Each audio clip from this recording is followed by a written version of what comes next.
ఏటమే ఎలా తిప్పుతున్నావు? ఏటది? ఇది దశపర్ణి కషాయం అని ఆల్రౌండర్ అనమాట. ఈ జబ్బు ఆ జబ్బు అని అనక్కర్లే. మొత్తం పురుగు కాండి ముందు స్టార్టింగ్ ఉడిసిన 20 రోజుల నాటి దీన్ని కొట్టుకుంటే ఎట్టి పరిస్థితుల్లోనూ ఏ పురుగు కూడా సంభవించదు. మరి ఇది నీకు మందులు దొరుకుతున్నాయి కదా, మరి ఇందుకు వాడుతున్నావు? ఇది ప్రాణానికి ఆరోగ్యం, భూమికి సారవంతం, మనుషులకు కూడా ఆరోగ్యంగా కాళ్ళొప్పులు ఒళ్ళొప్పులు అన్నీ తగ్గుతాయి ఈ కషాయాల వల్ల. మరి ఈ కషాయం దేంతో చేసావు? ఇది 150 లీటర్ల నీళ్ళు, 20 లీటర్ల మూత్రం. మూత్రం అంటే ఏ మూత్రం? ఆవు మూత్రం. కేజీ ఉల్లిపాయలు, కేజీ పొగాకు, కేజీ పచ్చిమిర్చి, 200 గ్రాములు మిరియాల పొడి, అలాగే పావు కేజీ ఇంగువ. మరి ఇప్పుడు డ్రమ్ము నిండా చేసావు కదా, అని ఒక పొలానికైనా మరి అందరికీ ఉపయోగపడుతుంది. ఫ్రీగా ఫ్రీగా అంటే ఫ్రీగా ఇవ్వచ్చు, కానీ ఒకసారి అయితే ఇచ్చేస్తాం, కానీ అది ఇంకా అలా ఫ్రీ అని మాట ఎప్పుడు ఫ్రీగా అయిపోద్ది. ఓకే. దీనికి ఇప్పుడు అంత ఇంత 1200 నుండి 1500 ఖర్చు అయింది. ఓకే. వాటికే మా కష్టపడినానికి కాకపోయినా వాటి ఖర్చుకి ఇచ్చిస్తే లీటర్ 20 రూపాయలు, ఒక 20 రూపాయలు చేసి అంతే. గవర్నమెంట్ రేటు లెక్క ప్రకారం అయితే 30 నుండి 40 రూపాయలు రేటు దీనికి. మనం ఏం చేస్తామంటే రైతుకి అలవాటు పడే వరకు ఒక 20 రూపాయలకి ఇలాగ లీటర్ ఇచ్చేస్తాం. ఇప్పుడు లీటర్ తీసుకుంటే ఎంత పొలానికి సరిపోద్ది? లీటరు ఒక 20 సెంట్లు 30 సెంట్లకు వస్తుంది. 2 ట్యాంకీలు అవుతుంది. 2 ట్యాంకీలు అవుతుంది. ఇప్పుడు వీళ్ళు మా బయటని మందులు కొనుక్కుంటున్నారు కదా, అవును. ఆ మందులో లీటర్ ఎంత రూపాయలకి వస్తుంది? బయట మందులు లీటర్ ఎకరాకు కొడతారు. అది ఎంత రేట్ ఉంటుంది? అదే అంత 1000 రూపాయల దగ్గర అలాగ ఉంటుంది. ఓకే. మరి ఇప్పుడు ఇది వేయడం వల్ల ఏంటంత లాభాలు? ఇది వేయడం వల్ల చేనికి పశువుకి అప్పుడు ఆ ఇంగ్లీష్ మందు కొట్టడం వల్ల పీల్చి గాలికి కొంత గాలి వల్ల మనుషులు పీరుతున్నారు, పశువులు పీరుతున్నాయి. కొంత భూమికి వెళ్తుంది, కొంత చేనుకు ఉంటుంది. అంటే భూసారం పోతుంది. భూసారం పోతుంది. ఆ గడ్డి తిని పశువులు కూడా ఎదలిపోతున్నాయి. సొమ్ములు అంత గట్టిగా తెచ్చాలేదు కదా, కొద్దిగా ఇలాగా 1-2 ఈతలు ఇంతటికి ఆవులు గేదెలు కట్టుమరిచి వేస్ట్గా కొట్ట ఒడిపోతున్నాయి. ఓకే. అదే ఈ మందులు కొట్టామనుకో, ఈ మందులు కొడితే ఎప్పుడు ఆవుకి మనిషికి డక్క ఉండదు, భూమికి డక్క ఉండదు, పశువులకి డక్క ఉండదు. మనకి ఆరోగ్యం. ఈ ప్రకృతి వ్యవసాయం అంటే అందరికీ తెలిసిందే, మన తాతాలు చేసేవారు కదా. ఈ టిన్నులన్నీ ఇదంటే మీనామృతం అని. దేంతో చేస్తారు? చేపల వేస్ట్ అనమాట. చేపల వేస్ట్ అనవచ్చు, చేపలు కూడా వేసుకోవచ్చు. ఎంత 10 కేజీలు చేపలు తెచ్చినాం అనుకో, 10 కేజీలు బెల్లం ఉండాలి. అది ఒక పొర, ఇది ఒక పొర. దేనికి ఉపయోగపడుతుంది? ఇది భూమి నీరసానికి, చేను నీరసంగా బాగా ఎదగనేదే, ఊరి ఔషధం రెండే అంతరా దానికి ఉపయోగపడుతుంది. అంటే ఎరువు సత్తు ఇస్తుంది. మరి ఇదేంటి? అదే ఈ రెండు దీన్ని ఏంటి అంటారంటే అదే బయో ఇన్పుట్. ఇదే ఈ ఇన్పుట్స్ అన్నమాట. భూమికి సారవంతం, చేనికి సత్తువు రావడం అలా పెరుగుతుంది. మరి ఇప్పుడు ఇదేంటిది? అది అరటి మోబు, అరటి చెట్టు గెల వేసిన చెట్టు నరుక్కొచ్చేస్తాం. మొత్తం పొరంతా ఒలిచేసిన లాస్ట్లోను ఒక అంగుళం అంతా ఎటు చూసిన ఒక అంగుళం పవర్ని కర్ర నాకు ఉంటుంది. ఆ కర్రని చిన్న చిన్న ముక్కలుగా తురిమేసి, ఆ తురిమిందేమో ఒక లేరు బెల్లం, ఒక లేరేమో ఈ అరటి మొగ్గు. ఓకే. చిన్న చిన్న ముక్కలు చేసి ఇలా పెట్టుకోవాలి. అది దేంతో కలిపో?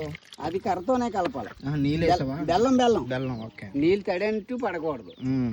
బెల్లం కేజీ 60 నుంచి 70 రూపాయలు ఉంది కదా. ఆ బెల్లం కొనుక్కొచ్చి ఇది ఎకరాకి 3 నుంచి 4 లీటర్లు 5 లీటర్లు కొట్టుకోవచ్చు. అది దానివల్ల ఉపయోగం ఏంటి? దీనికి చేను నీరసంగా ఉన్నా, భూమికి చూడు బాగా పండదు కదా, సత్తు భూమికి సారవంతం పెరుగుతుంది, చేనుకి బలం వస్తుంది, చేను బాగా ఎదుగుదల వచ్చి దిగుబడి కూడా బాగా కాపాడుతుంది, భూమికి పాడైపోకుండా కాపాడుతుంది. అదేంటి పెద్ద బేషన్ తోటి? ఇది అదే మీనామృతం. పక్కదే ఇది అగ్నాస్త్రం. అగ్నాస్త్రం అని 5 రకాల ఆకులు. ఏ ఆకులు? అగ్నాస్త్రం ఒకటే ఆకు, యాపాకు. యాపాకు, కేజీ ఎల్లుల్లి, కేజీ పచ్చిమిర్చి, కేజీ పొగాకు. అదంతా ఏం చేసావు? ఉడకబెట్టాం. ఇది దంచేసి మూత్రం వేసి ఉడకబెట్టాం. ఓకే. దీన్ని ఉడకడితే ఇది ఎకరాకి 2.5 నుంచి 3 లీటర్లు కొట్టాలి. ఇది ఎప్పుడు కొట్టాలా? అదే ఉడిసిన ఆరంభంలోనైతే చేను కాలిపోద్ది. ఇంట్లో పవర్ఫుల్ అయిన మందు అనమాట ఇది. ఓకే.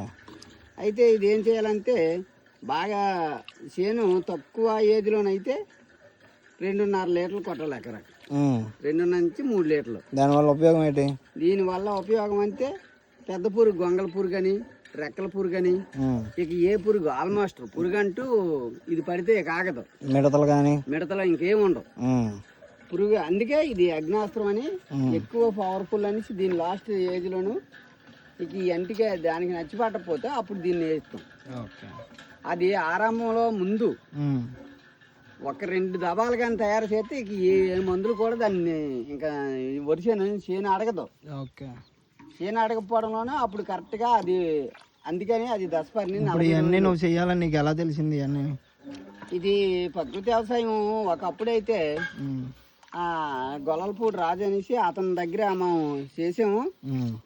అప్పటి నుంచి మన పొలం అంతో కొంత చేసుకున్నాం. తర్వాత ఈ కూడా సిఆర్పీలు, సిఏపీలు వచ్చి చంద్రబాబు నాయుడు ప్రకృతి వ్యవసాయం విధానాన్ని పెట్టాడు కాబట్టి అప్పుడు మనం అందులో ఎంపికయ్యి ఆ పంచాయత్తు ఇప్పుడు బీఆర్సీ మూలంగా ఒక షాప్ అనమాట.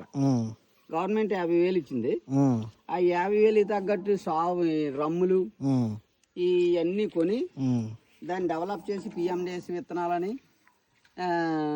ఇప్పుడు ఆర్డిఎస్ విత్తనాలని, ఎల్లో పేట్స్, లింగాకార్స్ బుట్టలు మొత్తం అని కొని పెట్టి అలాగని ఫ్రీగా అమ్మమనేది. డబ్బులు రేట్కి ఇవ్వాలి. రేటుకి ఇచ్చి సాల్తీలు ఇప్పుడు ఈ గిన్నె ఉంది అనుకో 1600, ఈ బకెట్ 160 రూపాయలు, ఈ రమ్ము 1000 రూపాయలు, ఇది 350 రూపాయలు. ఇలాంటివన్నీ అవి 10 కొన్నాం, ఈ ఒక 8 కొన్నాం, ఈ ఒక 5 కొన్నాం, ఈ ఒక 2 కొన్నాం. ఇంకా చిన్న చిన్న క్యాన్లు ఉన్నాయి. అన్నీ కలిపి మొత్తం 40,000 రూపాయలు సరుకు కొన్నాం. సరుక్కొని ఇప్పుడు ఇవన్నీ తయారు చేసి రైతుకు అందుబాటులో, అంతే ఇప్పుడు రసాయన ఎరువులకి వెళ్ళకన్నా జనానికి ఇది చూపించి ప్రకృతి ఎరువులు వాడమని ఏవో మేడం గారు, జేడి మేడం గారు అందరూ ఆంధ్రప్రదేశ్ అంతా ఇప్పుడు ప్రతి ఎమ్మెల్యేని కూడా ప్రకృతి వ్యవసాయం చేయమని తీర్మానం చేసినారు. అందువల్ల ఈ ప్రకృతి వ్యవసాయం ముందు మన కళ్ళం వాళ్ళు ఓడి చూస్తారు కదా, నేను చేస్తాను కదా, ఇప్పుడు మన వాళ్ళందరూ చూస్తారు. కాకపోతే కొంత గొప్ప దిగుబడి తగ్గుతుంది, ఆరోగ్యం ఉంటుంది మనిషికి. 4 సార్లు వెళ్ళవలసిన హాస్పిటల్కి ఒకసారి వెళ్ళొచ్చు, వెళ్ళకపోవచ్చు కూడా ఆరోగ్యం కనుక. అప్పుడు మన అయ్యాలు ఏం చేశారు, వాళ్ళకి జ్వరం వస్తే ఏడిగని తాగి ఇంటికి పోయారు. అలాని పోతే సరే జ్వరం పోయింది. ఇవాళ ఏంటి అతను జ్వరం వస్తే అలా బ్లడ్ టెస్ట్ అంటారు, నీరు టెస్ట్ అంటారు, నెదర్ టెస్ట్ అంటారు, నరాల నీరసం అంటారు. అవన్నీ ఎందువల్ల మనం పిండికి భూమికి మించిన ఎరువులు మించిపోయి కొడతాన్నాం అనమాట.